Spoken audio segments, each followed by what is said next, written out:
같이 우리 기도하십시다. 하나님 아버지, 이 시간에도 은혜를 주셔서 은사주의에 대해서 계속 좀 강의하게 하시되, 그리고 성령 세례와 초자연적인 은사들의 문제에 대해서 좀 강의할 수 있는 힘을 주옵소서. 하나님의 영, 진리의 영께서 우리 가운데 계시고 부족한 종의 심령을 주장하시고 또 듣는 이들과 함께 하셔서 유익되게 하시고 하나님의 뜻을 분별하고 또 이 어려운 주제를 조금이라도 바르게 잘 정립하는데 도움이 되게 하여 주옵소서. 예수님의 이름으로 기도하옵나이다. 아멘. 자, 오늘은 이 시간에는 우리가 성령 세례와 초자연적 은사에 대해서 좀 정리해 보겠습니다. 은사주의 문제를 우리가 비평하기 위해서 지난 시간에 은사주의의 역사, 특징, 세력을 우리가 좀 정리했고, 또 성령 세례와 초자연적인 은사주의는 예수님 믿고 구원 얻은 신자가 성령 세례를 받아야 된다고 주장하고 있기 때문에 성령 세례가 과연 무엇인가, 성경적으로 무엇인가, 또 초자연적인 은사들을 주장하니까 초자연적인 은사는 어떤 그런 의미를 가진 것인가 하는 것을 좀 먼저 정리해 볼 필요가 있고, 그래서 다음 시간에 본격적으로 은사주의의 문제에 대해서 은사주의를 좀 비평하는 그런 강의를 우리가 하고자 하는 것입니다. 자, 은사주의의 성령론은 감리교와 성결교의 성령론하고 좀 비슷한 점이 있습니다. 감리교의 성령론은 우리가 좀 두 번째의 그런 축복이라고 표현하는 어떤 그 성령의 특별한 그런 역사를 그들이 체험한 데서 나오는 그런 교리적 내용이 있죠. 두 번째 성령의 역사의 체험을 강조하는 그런 특징이 있습니다. 그것은 D.L. 무디의 협력 전도자 R.A. 토레이의 사상에서도 볼 수 있습니다. R.A. 토레이의 성령의 세례라는 책을 보면 성령 세례는 우리가 성령의 처음 충만이라고 생각하는 그런 생각이 있죠. 그것은 전통적인 우리가 예수님 믿고 중생한 자들 속에 성령의 내주하심으로 만족하지 않고 성령의 충만한 첫 충만과 같은 성령 세례를 받아야 된다는 그런 말을 하고 있습니다. 자, 먼저 오순절 사건을 좀 생각해 보십시다. 성령 세례는 성경에서 사도행전 2장의 오순절 성령 사건과 성령 강림 사건과 관계가 됩니다. 오순절 사건은 이중적인 의미를 가지고 있다고 정리해 볼 수 있습니다. 하나는 특수한 의미입니다. 오순절 사건은 하나님의 구원 역사의 과정에서 시대적 분기점을 이루는 특수한 의미를 갖습니다. 시대적 분기점을 이루는 특수한 의미. 어떤 그 시대적 분기점을 이루는 의미를 가지냐, 몇 가지 우리가 쪼개서 생각해 봅시다. 첫째, 오순절 사건은 하나님과 예수 그리스도의 약속의 성취이었습니다. 하나님께서 구약 선지자들을 통해 성령 강림을 약속하셨죠. 이사야 32장 15절, 필경은 위에서부터 성신을 우리에게 부어주시리라. 에스겔 36장 27절, 또 내 신을 너희 속에 두어 너희로 내 율례를 행하게 하리라. 요엘 2장 28절 29절, 그 후에 내가 내 신을 만민에게 부어주리라. 그때 내가 또 내 신으로 남종과 여종에게 부어줄 것이라. 그것은 하나님의 성령을 부어주시겠다는 약속이었습니다. 예수께서도 공생의 말기와 승천 직전에 성령 강림을 약속하셨습니다. 요한복음 14장 16절 17절에 보면 내가 아버지께 구하겠으니 그가 또 다른 보혜사를 너희에게 주사 영원토록 너희와 함께 있게 하시리니 저는 진리의 영이라. 이렇게 약속을 하셨죠. 사도행전 1장 4절 5절에 보면 사도와 같이 모이사 저희에게 분부하여 가라사대 예루살렘을 떠나지 말고 내게 들은 바 아버지의 약속하신 것. 사도행전 14장에 요한복음 14장에 그 말씀을 언급한 거죠. 내게 들은 바 아버지의 약속하신 것을 기다리라. 요한은 물로 세례를 베풀었으나 너희는 몇 날이 못되어 성령으로 세례를 받으리라. 자, 오순절 사건은 바로 하나님께서 구약 성경에 또 예수 그리스도께서 요한복음 14장과 사도행전 1장에 약속하신 약속의 성취였다. 둘째, 오순절 사건은 성령께서 오셔서 교회 가운데 거하시는 사건이었다. 그것이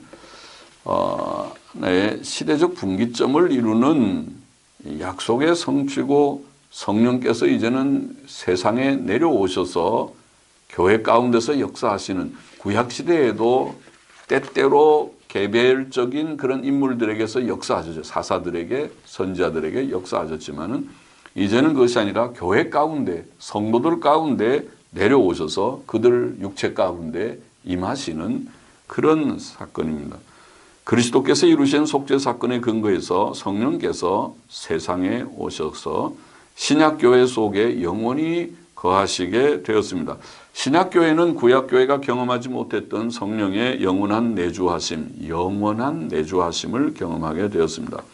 요한복음 14장 16절 말씀이죠. 내가 아버지께 구하겠으니 그가 또 다른 보혜사를 너희에게 주사 영원토록 너희와 함께 있게 하시리라. 셋째, 오순절 사건은 성령께서 일하시는 시대의 시작이었습니다. 그러니까 약속의 성취요, 또 교회 가운데 내려오셔서 거하시는 일이고 이제는 성령 주도의 시대를 여시는 성령께서 일하시는 시대의 시작이었다. 사도행전에 보면 교회 시대에 부활하신 주께서 직접 일하기도 하셨지만 사도행전 9장이나 또 18장 9절에 그렇게 표현되어 있지만은 특히 성령께서 주로 일하셨다는 것을 사도행전은 증거합니다. 사도행전 4장 8절 베드로가 성령이 충만하여 성령께서 베드로를 사용해서 말씀했다.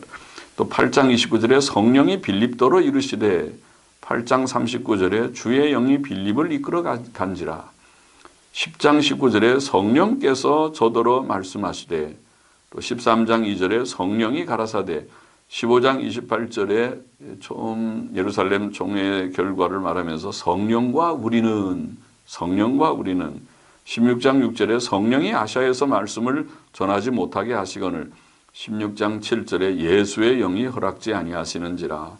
18장 5절에 전통본문에 보면 바울이 성령에 이끌리어 전통본문에는 그렇게 돼 있고 20장 28절에 성령이 저들 가운데 너희로 감독자를 삼고, 자, 성령께서 일하시는 시대, 성령 주도의 시대라고 보입니다. 물론 성부 하나님 성자 예수께서 신성의 영으로 역사하시는 것을 우리가 부정하지 않지만은, 그러나 이제 삼위일체는 신비하지만은 성령께서 주로 역사하시는 그런 시대가 교회 시대라고 볼 수 있습니다. 이런 의미에서 오순절 사건은 단회적이다. 하나님의 약속의 성취로서 성령께서 교회 가운데 오셔서 이제 주도적인 일을 시작하시는 그 사건으로서의 오순절, 사도행전 2장의 오순절 사건은 단회적이다. 헤르만 바빙크는 적절히 말하기를 오순절에 발생했던 성령의 이러한 보내심은 기독교의 역사상 독특한 사건, 독특한, 하나밖에 없는 독특한 사건이다. 창조와 성육신 같이 그것은 오직 한 번 발생하였다. 창조가 한 번, 성육신이 한 번이듯이 성령에 내려오셔서 교회 가운데 거하시는 것은 독특한 한 번 일어난 사건이었다. 중요성에 있어서 그것과 동등한 성령의 어떤 허락하심이든지 그 전에도 그 후에도 없었다. 그리스도께서 그의 잉태시에 인성을 취하셨고 결코 그것을 다시 버리지 않으시듯이 성령께서도 오순절에 교회를 그의 거처와 성전으로 택하셨고 결코 거기서부터 다시 분리되지 않으신다. 이렇게 표현했습니다. 자, 그러나 이것이 이런 특수한 의미가 있지만은 사도행전 2장의 오순절 사건은 제자들이 처음 성령을 받은 사건이라는 일반적 의미도 가집니다. 이것을 일반적이라고 제가 말하는 것은 그 사건 때 그 성령 받은 그들만이 아니고 그 후 시대에 성령께서 신자들 속에 계속 이제 새로 예수 믿기 시작하면 그들 속에 오시니까 그런 의미에서 성령께서 신자들 속에 처음 들어오신 사건이라는 의미에서 그것은 반복되는, 오순절은 반복된다. 그것은 일반적인 의미라고 우리가 말할 수 있습니다.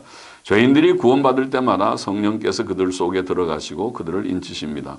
성령께서는 베드로의 전도를 듣고 믿는 고넬료의 가족들에게 내려오셨습니다. 그래서 그들에게는 오순절과 같은 그런 경험이었습니다. 에베소의 제자들도 사도 바울의 전도를 듣고 믿고 예수 그리스도의 이름으로 세례받고 안수받을 때 처음으로 성령을 받았습니다. 사도행전 19장 6절에 나와 있죠. 이와 같이 이미 지상에 오신 성령께서 교회의 새 회원이 되는 성도들의 육체 속에 들어가시는 것입니다. 자, 오순절 사건을 우리가 좀 정리해 봤습니다. 특수한 의미, 약속의 성취, 내조하심, 성령의 주도적인 시대의 시작, 이런 특수한 의미가 있고 신자들 속에 처음으로 성령께서 오신다고 하는 그런 일반적인 의미, 그것은 계속 반복된다. 역사상 지금까지 2000년 역사에서 또 우리들에게도 오순절 경험과 같이 성령께서 예수 믿을 때 우리 속에 오신 경험이 경험이 있고 이것은 계속 이루어지고 있다. 성령 세례라는 것을 좀 정리해 봅시다. 성령 세례의 의미가 무엇인가? 성령 세례란 무엇인가? 성령 세례란 전통적으로 성령께서 신자들 속에 처음 들어오시는 사건, 자, 그것이 전통적인 생각인데 그것이 성령 세례인가? 아니면 오늘날 오순절파나 은사주의자들이 주장하는 대로 이미 믿어 구원받은 자들이 처음으로 은사들을 동반한 성령 충만을 얻는 것이 성령 세례인가? 이것이 아까 아레이토리의 성령, 그는 은사를 말하진 않았지만은 성령의 첫 충만이라는 그런 개념으로 말했다고 제가 말했는데, 그와 같이 오늘 오순절파 사람들이나 은사주의자들은 성령의 은사를 동반한, 은사들을 동반한 성령의 세례, 성령의 충만을 성령 세례라고 그렇게 보고 있죠. 그러면 성경에서 말하는 성령 세례라는 말의 참된 뜻이 무엇인가? 성경에서 신약 성경에 성령 세례라는 말을 쓴 것은 세 구절입니다. 사도행전 1장 5절, 11장 16절, 그리고 고린도전서 12장 13절, 이 세 구절에서만 성령 세례라는 말이 나오니까 그 세 구절을 검토해 봄으로써 성령 세례에 대한 바른 개념을 우리가 좀 정리해 볼 수 있을 것입니다. 먼저 사도행전 1장 5절의 성령 세례는 오순절 사건을 가리켰습니다. 그죠? 성령의 세례를 받으리라는 말은 오순절 사건을 가리켰습니다. 오순절의 성령 세례는 성령께서 신자 속에 처음 들어오신 사건인 동시에 충만히 부어지신 사건이었습니다. 처음 오셨다. 그 전까지는 성령이 그들에게 안 계셨는데 처음 오셨고 또 충만히 부어지시면서 은사를 그때는 동반했죠. 또 사도행전 11장 16절 두 번째 구절인 사도행전 11장 16절의 성령 세례는 성령께서 고넬료의 가족들에게 처음 들어오신 사건이었습니다. 이 경우에는 사도행전 1장 5절과 달리 예수 그리스도를 처음 믿는 자들에게 일어났습니다. 그들이 예수님을 처음 믿었고 그때 성령께서 또 그들 속에 오신 것입니다. 세 번째, 마지막으로 고린도전서 12장 13절의 성령 세례는 그리스도와의 신비적 연합을 의미하는 개념입니다. 보면 우리가 다 한 성령으로 세례를 받아 한 몸이 되었고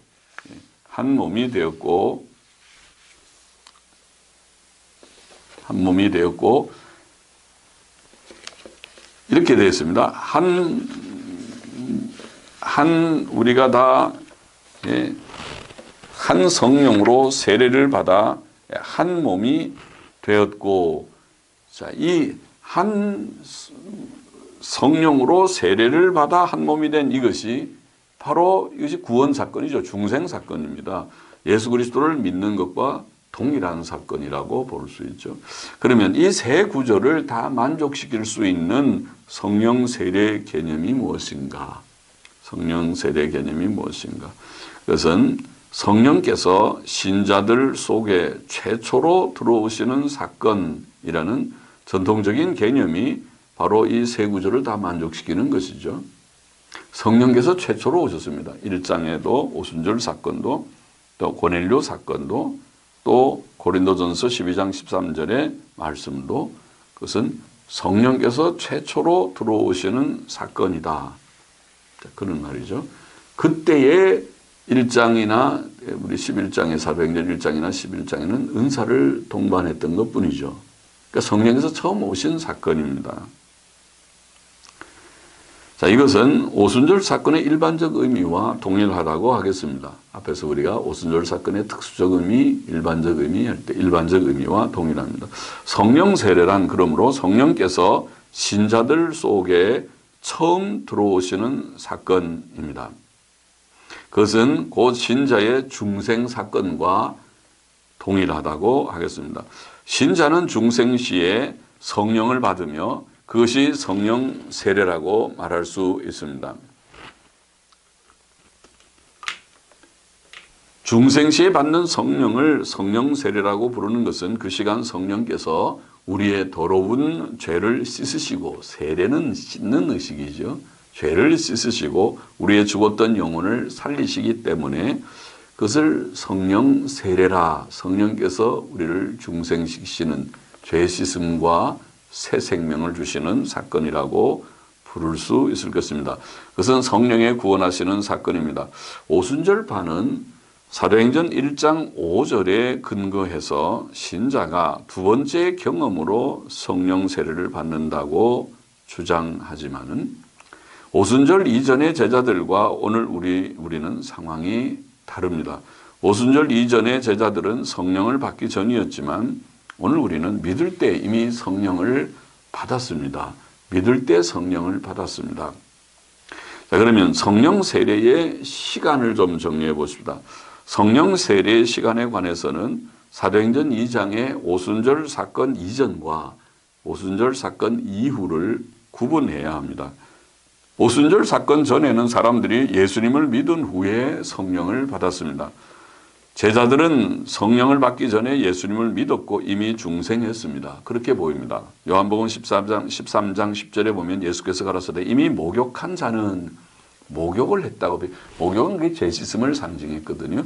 목욕한 자는 발밖에 씻을 필요가 없느니라. 온몸이 깨끗하니라. 너희가 깨끗하나 다는 아니라. 12제자 중에 가룟 유다를 빼고, 믿지 않는 가룟 유다를 빼고 11명은 이미 목욕한 자다. 중생했다는 뜻이죠. 중생했고, 그러나 중생자도 우리가 손, 발을 씻을 필요가 있으니까 발밖에 씻을 필요가 없다. 목욕한 자는 발밖에 씻을 필요가 없다고 말씀한 것이라고 보입니다. 요한복음 15장 3절도 너희는 내가 일러준 말로 이미 깨끗하였다. 그것도 중생의 씻음을 가르쳤다고 보입니다. 그러나 제자들은 아직 성령을 받지 못했습니다. 요한복음 7장 39절에 되어 있죠. 그들에게 성령께서 아직 임하지 않으셨다. 오순절 때에 즉 주께서 승천하신 지 10일 후에야 성령을 받았습니다. 그들의 경우 예수님 믿는 때와 성령 받은 때가 달랐습니다. 그렇죠? 그들은 먼저 예수님 믿고 중생했으나 성령을 받지 못하고 있었다가 나중에 성령께서 오심으로 받게 되었다. 그러나 오순절 사건 이후에는 사람들이 예수님을 믿을 때 성령을 받습니다.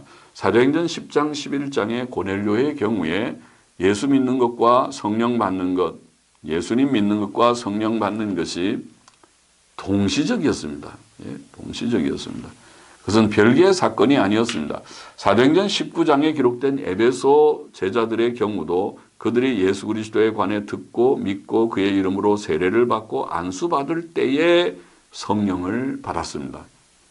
고린도전서 12장 13절도 성령 세례와 중생 사건을 동일한 사건으로 증거합니다.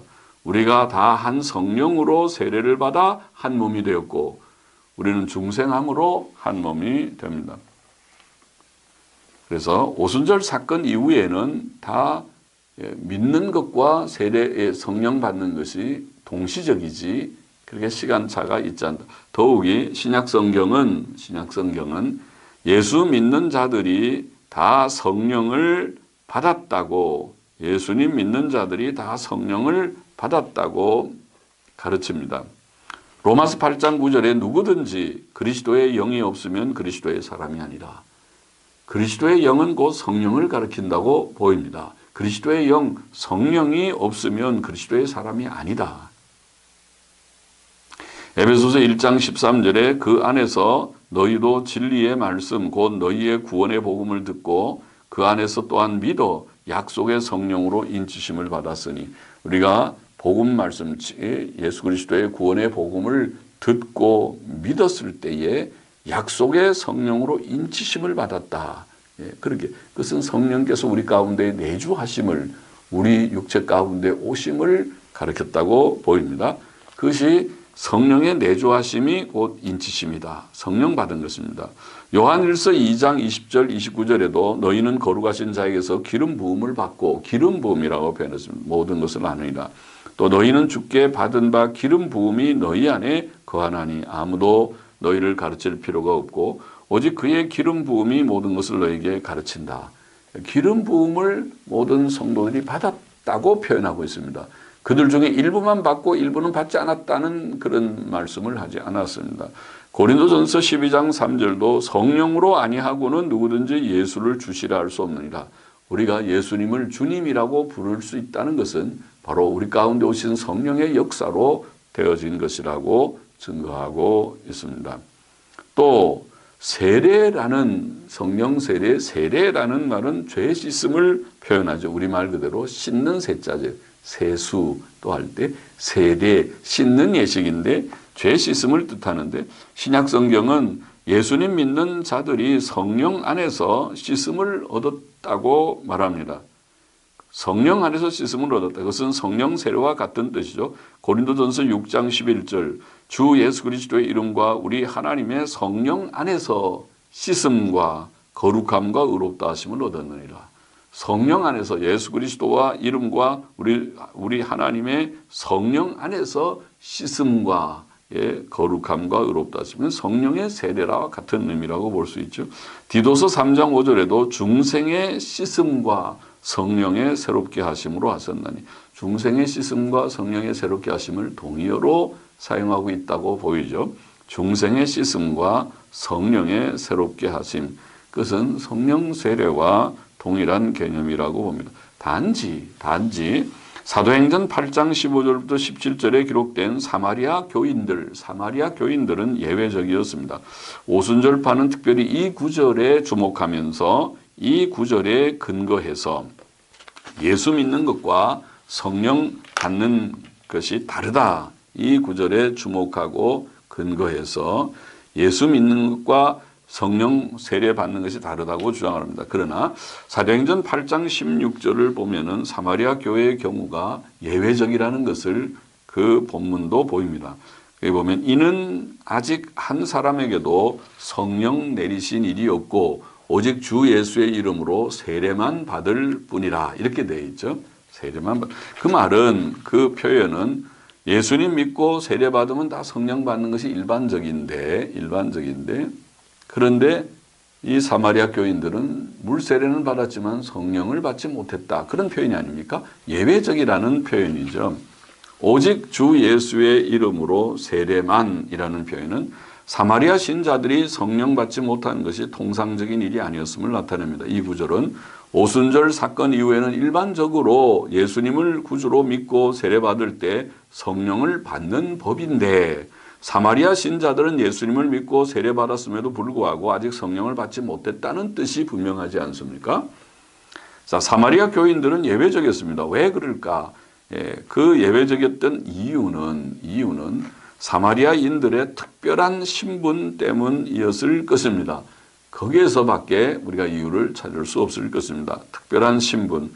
사마리아인은 유대인과 오랫도록 종교적 간격을 가지고 있었습니다. 그들은 유대인 보기에 반쯤 이방인이었습니다. 우리가 구약의 역사, 왕국의 역사를 알죠. 그들이 북방 이스라엘이 멸망할 때에, 북방 이스라엘에 속하여 사마리아는 멸망하고 아수르가 강제 이주 정책을 사용해서 그게 아수르 사람들이 사마리아에서 살고 사마리아 사람들은 아수르 각 도시에 가서 사는 그런 정책을 우리가 사용을 해서 섞여지게 되었습니다. 그래서 그들은 여호와 하나님을 부정하지는 않았지만은 다른 신, 그들 고향의 신들을 다 가지고 와서 같이 그 신도 섬기고 여호와의 신도 섬기는 소위 혼합주의, 종교다원주의가 거기서 시작되었습니다.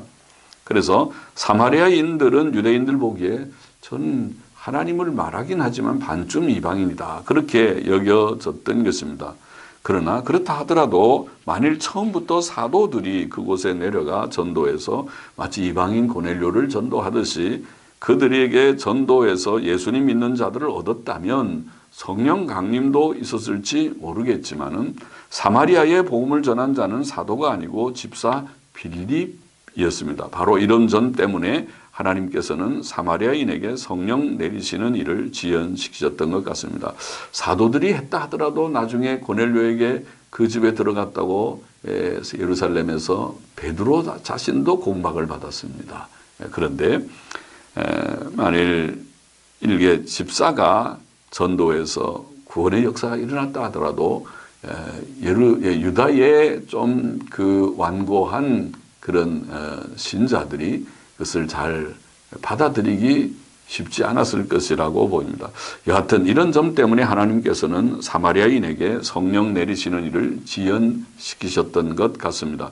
그러나 예루살렘에서 사도들이 내려와 그들을 위해 기도할 때 성령께서 강림하셨고 사마리아 교회와 유대 교회와의 영적 일체성이 확립되었습니다. 자, 사도 시대에 이 한 가지 경우 외에는, 이 사마리아 교회라고 하는 이 한 가지 경우 외에는 신약 성경은 전체적으로 오순절 사건 이후에 예수 그리스도를 믿는 때와 성령 받는 때, 곧 성령 세례의 때를 분리시키지 않습니다. 그러므로 신약 성경은 신자들에게 성령을 받으라든가, 신약 성경 어디에 봐도 성령 받으라, 그들이 예수님만 믿으면 안 되고 성령을 받아야 된다, 성령 받으라는 교훈이나 명령이 없습니다. 또 성령 세례를 받으라 이런 교훈이나 명령도 없습니다. 그 이유는 그들이 예수를 믿을 때, 예수님 믿을 때에 즉 중생했을 때 이미 성령을 받았기 때문이라고 보입니다. 그러므로 신자는 다시 성령 받기를 구하거나 성령 받기를 구하거나 성령 세례 받기를 간구할 필요가 없습니다. 단지 이미 오신 성령께서 우리 속에서 우리의 영육의 각 부분과 각 기능에서 충만히 역사하시도록 그에게 겸손히 복종하고 그를 의지해야 하는 것입니다. 아브라함 카이퍼는 이렇게 적절히 말했습니다. 오순절의 성령의 부으심은 그가 교회 속으로 최초로 그리고 실제로 오심이었다. 그리스도의 몸의 새 부분들은 외부로부터 교회에 추가되며 성령께서는 몸으로부터 새 지체들 속으로 부어지듯이 그 새 부분들 속으로 부어지셨다. 이것은 또한 오늘날 왜 새 회심자들이 오직 일상적인 방식으로 성령을 받는가 하는 이유를 설명해 준다. 또한 성령의 다른 하나의 부으심이나 세례를 위한 기도가 부정확하고 참된 의미가 없다는 것이 명백하다. 그러한 기도는 실제로 그 오순절 기적을 부정한다. 왜냐하면 오셔서 우리와 함께 거하시는 그분은 우리에게 더 오실 수 없기 때문이다. 이 마지막 구절이 잘 표현한 것이라고 봅니다. 이미 성령께서 우리가 예수님 믿을 때 우리 속에 우리 육체 가운데 오셨다면 오셨기 때문에 오셨으므로 다시 성령을 주시옵소서 성령을 받기를 원하는 것은 그것은 합당하지 않다. 옳지 않은 표현이다. 오셔서 우리 가운데 계신 성령님이 또 어떻게 오십니까? 우리 가운데 계신 성령님이 우리 속에 역사하여 주옵소서. 이렇게 해야 합당하다. 바른 표현이라고 봅니다. H.C.G. 무울이라고 하는 사람도 그의 성령의 인격과 사역이라는 책에서 스스로 하기를 서신서들이 이미 그리스도 안에 있는 자에게 성령 세례를 구하라고 가르치지 않는 것은 중요하다. 보다 더 효과적 봉사를 위해 성령 세례를 기다리는 행위는 잘못이 아니겠는가? 우리는 이미 한 성령으로 세례를 받아 한 몸을 이루었다. 이제 우리가 할 일은 우리가 이미 소유한 것으로 충만해지기 위해 가장 겸손한 신앙으로 우리 영혼과 삶의 모든 길과 부분들을 여는 것이다. 이미 우리가 소유한 것은 성령님이죠. 성령님 우리 가운데 계시니 성령님께 우리의 모든 삶을 주장해 주시기를 우리가 구하는 것이다. 레만 스트라우스도 성령론이라는 책에서 같은 신념으로 말하기를 성령 세례를 중생 경험과 별개로 보는 가르침은 성경과 일치하지 않는다. 성령 세례는 봉사의 능력과는 아무런 관계가 없다. 그것은 하나님의 가족으로 다시 태어난 자들로 그리스도의 지체를 이루게 하는 것과 관계된다고 하였습니다. 이와 같이 성령 세례는 신자가 예수님 믿을 때 성령께서 그 속에 들어오셔서 그의 죄를 씻으신 사건이며 신자는 주 예수님을 믿을 때 이미 성령을 받았고 또 성령 세례도 받은 것입니다. 자, 그 다음에 우리가 성령의 초자연적 은사를 좀 정리해 보십시다. 은사 운동은 성령 세례뿐 아니라 성령의 은사, 특히 성령의 초자연적 은사를 강조한다고 말씀드렸죠. 성령의 초자연적 은사는 앞에 말씀드린 대로 예언, 방언, 기적 이런 것들이죠. 고린도전서 12장 8절 이하에 보면 9가지의 은사들이 나오는데 그것이 초자연적 은사들이라고 볼 수 있습니다. 지혜의 말씀, 지식의 말씀, 믿음, 병 고치는 은사, 또 능력 행함, 예언, 영 분별, 방언들, 방언 통역 이런 것들이 나와 있습니다. 사도시대에 주신 성령의 초자적 은사들의 목적이 무엇인가? 왜 하나님이 이런 성령의 초자연적 은사들을 주신 것인가? 성경 역사에서 기적이라고 하는 초자연적 은사는 좀 기적적인 것이죠. 기적은 하나님의 특별 계시의 수단이었습니다. 하나님이 자신의 뜻을 계시하는 특별 계시를 하실 때 직접 나타나시고 말씀하시고 기적을 행하시고 이런 방법으로 하나님께서 자신을 나타내셨다는 것이 성경이 보이고 있는 바고 우리가 신학에서 정리하고 있는 바이죠.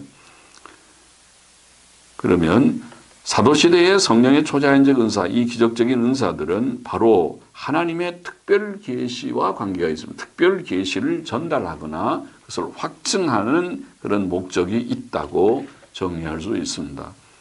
지혜의 말씀, 지식의 말씀, 예언, 영분별, 방언, 방언 통역은 계시 전달에 관계되는 은사라고 보입니다. 그렇죠? 방언을 통역하면 그것은 계시의 교훈이 되죠. 하나님의 뜻을 전달합니다. 또 믿음이나 병고침, 능력 행함은 계시 확증에 관계된다고 하겠습니다. 마가복음 16장 17절 이하에 보면 주께서 제자들에게 귀신을 쫓아냄, 방언, 뱀을 짚거나 독을 마셔도 해를 받지 않음, 병고침 등의 표적을 주심으로 친히 복음 진리를 확증하셨다고 말합니다. 이게 물론 방언도 계시 전달이나 계시 확증 그의 영역에 양쪽에 다 둘 수 있어 보입니다. 또 히브리서 2장 3절 4절은 하나님께서 제자들의 목격자적 증언들과 함께 기적들과 성령의 은사들을 통해 복음을 확증하셨다고 말합니다. 하나님께서 증거하시고 기적들과 은사들로 증거하시고 또 제자들이 목격자적인 증언들로 증거하고 이렇게 복음을 증거하게 예수 그리스도의 복음을 증거하게 하셨다고 말합니다. 성령의 초자연적 은사들의 성격이 그랬으므로 그들은 비록 사도 시대에 일반 성도들에게 어느 정도 경험되고 그들에 의해 행해졌을지라도 주로 사도들에 의해 행해졌었습니다. 그러므로 사도행전 2장 43절과 5장 12절은 사도들을 통해 기적들이 많이 일어났다. 2장 43절, 5장 12절에 그렇게 표현하고 있죠. 사도들을 통해 많이 일어났다. 또 고린도서 후서 12장 12절, 고린도후서 12장 12절도 중요한 증거라죠. 기적 행함을 사도의 표다. 그렇게 사도는 증거하고 있습니다. 사도들은 신약교회의 기초를 닦은 자들이었기 때문에 하나님께서는 그들에게 성령의 초자연적 은사들과 기적 행하는 능력을 주심으로 하나님의 특별 계시들을 전달하고 확증케 하셨던 것입니다. B.B. 워필드는 적절히 말하기를 성령의 초자연적 은사들은 특별히 사도들의 증명서이었다. 그들이 신분증 가지고 다니듯이 증명서이었다. 그것은 교회를 설립하는 하나님의 권위적 도구로서의 사도들의 신임장의 일부분이었다. 그렇죠? 하나님께서 그들을 사용하고 계신다는 하나의 표입니다. 구약의 선지자들이 참 선지자인 표가 기적 행하는 것이었던 것과 같이 신약의 사도들이 그러하였다. 그렇습니다. 그런데 교회 역사는 성령의 초자연적 은사들이 사도 시대의 교회의 특징이며 그 후의 시대에는 사라졌음을 증거합니다. 성령의 초자연적 은사들의 사라짐을 증거하는 것입니다. 따라서 교회들은 전통적으로 성령의 초자연적 은사들의 중단 혹은 폐지를 인정하고 가르쳐 왔습니다. 이제 전통적인 견해입니다. 우리는 성령의 초자연적 은사들에 대해 증거하는 신약 성경의 말씀들을 들어서 역사적 사실에 반론하려 해서는 안 됩니다. 하나님께서 역사상 그렇게 섭리하셨다면 우리는 겸손히 그것을 인정해야 할 것입니다. 주 4세기 말 콘스탄티노플 교회의 대주교장이었던 크리소스톰은 고린도전서 설교에서 방언은 이미 그쳤고 더 이상 일어나지 않는다고 말하였고, 주 5세기 초 유명한 어거스틴도 요한일서 설교에서 방언은 유대 기독교인에게 주신 초기 표적이었고 이전 시대에 이미 사라졌다고 말하였습니다. 칼빈 선생도 사도행전 10장 44절 주석에서 방언의 은사와 및 그 밖에 그와 같은 것들, 성령의 초자연적 은사들을 가리키는 것으로 보이는데, 그 밖에 그와 같은 것들은 교회에서 오래전에 중지되었다고 말하였습니다.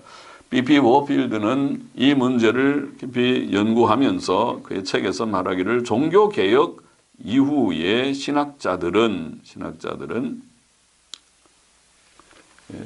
은사들이 사도시대와 함께 중지되었음을 매우 밝히 가르쳤다.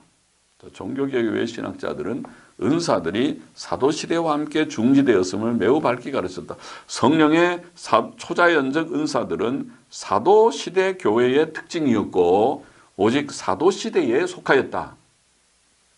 이것이 B.B. 워필드의 Counterfeit Miracles, 거짓 기적들이라는 그 책에 나오는 내용입니다. 또 18세기 초에는 은사들이 교회 역사의 처음 3세기 동안 계속되었고 4세기경에 사라졌다는 견해가 지배적이었지만 18세기 초에는 이 견해는 사실과 조화되지 못한다.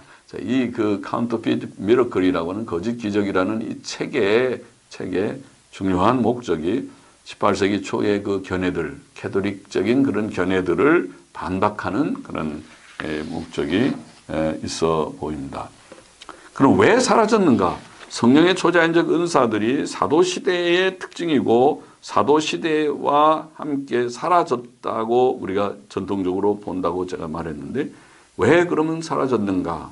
그것은 두 가지 이유 때문일 것입니다. 첫째로 성령의 초자연적 은사들은 그 독특한 목적 때문에 사라졌다고 봅니다. 성령의 초자연적 은사들의 독특한 목적은 앞에서 말한 대로 하나님의 특별 계시들의 전달과 확증이었는데 그 목적은 사도시대의 신약 성경이 완성됨으로써 성취되었습니다. 신약 성경이 다 완성되면 하나님의 특별 계시가 다 전달되고 확정되었기 때문에 더 이상 그것이 필요하지 않게 될 때에 자연히 하나님께서 은사들과 기적들을 거두셨다. 그런 말이죠. 요한계시록 22장 18절 19절에 보면 하나님의 특별 계시들이 성경에 충족히 기록되었음을 알 수 있습니다. 신약 성경의 완성으로 하나님의 특별 계시들이 더 이상 주어질 필요가 없게 되었기 때문에 성령의 초자연적 은사들은 사라지게 된 것입니다. 그렇죠. 그렇지 않고 만일 요즘 은사주의자들처럼 하나님의 직접 계시를 말한다면 그들은 성경을 넘어가지 않는다고 말하지만 그 말 자체가 모순입니다. 특별 계시가 성경이지 성경이 무엇입니까? 하나님의 특별 계시의 기록인데 하나님의 특별 직접 계시를 오늘 받는다면 성경을 기록하십시오. 그것이 바로 성경이 되는 것입니다. 그러므로 모순이라는 것입니다. 특별 계시를 지금 하나님의 계시를 받는다고 말하는 순간 그는 이단입니다. 특별 계시를 넘어서는 것이니까. B.P. 워필드의 표현대로 초자연적 은사들과 기적들의 기능이 그것들을 특별히 사도교회에 제한시켰고 그것들은 필연적으로 그 교회와 함께 사라졌다. 그것이 옳은 것입니다. 사실 이것은 과거 수천 년 동안 자신의 뜻을 나타내신 하나님의 방식이었습니다. 하나님께서는 모세와 선지자들을 통하여 자신의 뜻을 계시하신 후에 그것을 책에 기록하게 하셨습니다. 그것이 구약 성경이었습니다. 모세에게 주셨던 기적들은 그 후에도 반복되도록 의도된 것이 아니었고 단지 모세에게 계시되고 확증된 하나님의 말씀이 성경에 기록되어 후시대에 전달되도록 의도된 것이었습니다. 독특한 목적이 사라졌다. 둘째로 성령의 초자연적 은사들은 그것의 일시적 초보적 성격 때문에 사라졌다고 보입니다. 성령의 초자연적 은사들의 독특한 목적은 그것들의 일시적 초보적 성격을 보입니다. 초자연적 은사들은 영속적인 것이 아니고 또 하나님의 계시에 관한 한 온전한 것도 아니었습니다. 그것들은 일시적이고 부분적이었습니다. 고린도전서 13장 8절에 나오죠. 그것들이 어느 날 폐지될 것이며 온전한 것은 폐지될 수 없죠. 폐지될 것이며 부분적이며 또 어린아이의 일같이 초보적이며 부분적이고 초보적이며 녹거울로 보는 것 같이 희미하다. 거울로 보는 옛날은 녹거울이죠. 지금 같은 좋은 거울이 아니라 녹거울로 보듯이 희미하다고 증거했습니다. 특히 그것들은 온전한 것이 올 때 사라질 것이었습니다. 온전한 것이 무엇인가? 온전한 것은 하나님의 계시에 관한 한 신약 성경의 완성을 가리킵니다. 사도시대의 초자연적 은사들을 통한 계시의 단편적 내용들에 비교하면 내가 예언의 은사를 받든지 방언 통역의 은사를 받든지 그것은 단편적으로 하나님의 뜻을 조금 그저 나타내는 것에 불과하지만은 그러나 거기에 비교하면 신약 성경은 하나님의 충족하고 온전한 특별 계시의 저장소와 같은 책인 것입니다. 따라서 하나님의 충족하고 온전한 특별 계시의 저장소인 신약 성경이 완성되었을 때 성령의 초자연적 은사들 곧 일시적이고 부분적이고 초보적인 성격의 것들은 자연히 폐지되고 사라지게 된 것입니다. 성령의 초자연적 은사들은 건물을 지을 때 설치하는 비계목들에 비교할 수 있습니다. 비계목들은 건물을 짓기 위해 일시적으로 설치하는 것이죠. 일단 건물이 완성되면 철거합니다. 성령의 초자연적 은사들이 그와 같았다고 보입니다. 유명한 설교자 스폴전은 성령의 초자연적 은사들의 일시적이고 초보적 성격을 나무의 지지대에 비유해서 설명했습니다. 만일 과수원에 나무를 심는다면 흔히 그 곁에 큰 지지대를 세워 붙들게 한다. 그러나 아무도 과거 50년간 있었던 사과나무를 지지하기 위해 기둥을 세우려고 생각하지 않는다. 오늘날 하나님의 교회는 기적과 이상의 지지가 필요치 않는 나무다. 여러분은 이상보다 나은 하나님의 말씀을 가지고 있다. 이렇게 설명했습니다. 그렇죠? 하나님께서 성경을 통해서 이미 확증하시고 예수님이 하나님의 아들 그리스도요 기독교가 확실한 진리인 것을 충만하게 확증하고 더 내용을 다 증거했기 때문에 새로운 하나님의 초자연적 은사들, 기적들이 필요하지 않다. 성경을 통해서 확인하고 확증하고 증거하고 성경을 통해서 역사하시는 하나님의 역사를 우리가 체험하면 된다. 이것이 사실 기독교 2000년의 확장의 역사인 것입니다. 그러므로 성령의 초자연적 은사들과 성경과의 관계를 우리가 쉽게 표현한다면 이렇습니다. 마치 성령의 초자연적 은사들은 초보적인 유치원 단계의 그런 내용이라고 하면 성경은 대학교에 비유할 수 있을 것입니다. 성령의 초자연적 은사들은 영적 유아들을 위한 것이요 교회의 유아 시절을 위한 것이었다고 볼 수 있다는 것입니다. 신구약 성경을 가진 자들이 신구약 성경을 읽고 그 속에 충만한 하나님 말씀을 깨달을 수 있는 자들이 성령의 초자연적 은사를 구하는 것은 마치 비유하자면 그렇다는 것입니다. 마치 대학생이 하나님의 말씀을 받은 대학생이 유치원에 등록하려고 줄 서 있는 것과 같은 것입니다. 유치원 등록해서 그 애들 까르렁 까꿍하고 노는 그 장난감 놀고 뭐 놀이문화하고 그런 것들을 그것을 흥미를 가지고 거기에 기웃거리고 하는 것과 무엇이 다를 바가 있느냐 그 말인 것입니다. 우리는 하나님의 진리의 초보적 진리를 구하려 하지 말고 기록된 하나님의 말씀인 성경을 통해 영적으로 성숙한 단계로 나아가야 될 것이 아니냐. 그것이 사실 히브리서 성경이 또 가르치는 바이죠. 우유나 마시는 젖이나 먹는 그런 단계를 벗어나서 딱딱한 음식을 먹는 자리로 나아가라. 완전한 대로 나아가라. 기독교의 기본적인 교리를 넘어서서 이제는 말씀의 깊은 그런 자리로 하나님 말씀을 읽고 묵상하고 연구하고 그래야 될 터인데 그러질 않고 거꾸로 가고 있는 것이 은사운동입니다. 이와 같이 성령의 초자연적 은사들은 하나님의 특별 계시의 전달과 확증을 위한 것이었고 사도시대 이후에 사라졌다고 보는 것입니다.